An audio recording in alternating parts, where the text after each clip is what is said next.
dire que la dotation a été mise en place par la suppression de la patente, puis ensuite par les transferts de charges dans le cadre de la décentralisation, donc transfert de charges, transfert de ressources, des grandes lois à faire, dont nous célébrons les 40 ans.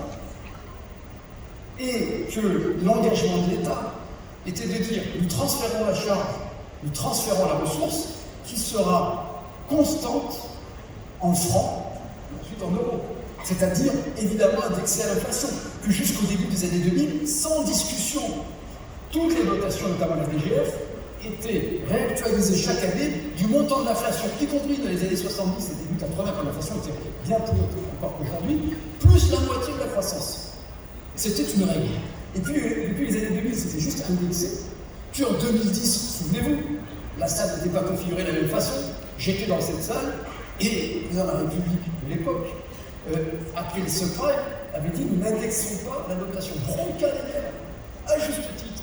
Puis 2014-2017, l'État pioche dans les dotations. Puis l'enveloppe est à nouveau fixée. Puis là, elle augmente de 330. Sauf que si on prend l'hypothèse d'inflation du gouvernement pour 2023, c'est-à-dire sur l'année correspondant à ces 330 millions, hypothèse assez optimiste, de 4,2% d'inflation. On en rêverait en ce moment. L'augmentation de la DGF pour le code communal devrait être mécaniquement de 800 millions d'euros. 800, c'est plus gros que 330. Donc, une augmentation de 330, mais je parle sous le contrôle du président du comité des finances locales, c'est 1,74% d'augmentation de la DGF. Donc c'est nettement en dessous de l'inflation. Si vous aviez 1% d'inflation, comme ce fut le cas sur les dernières années, et que c'était figé, et qu'on râle, on râlait à l'époque, l'État en fait prélevait 1%. Là, en augmentant de 330 millions, il oublie de nous donner 500 millions.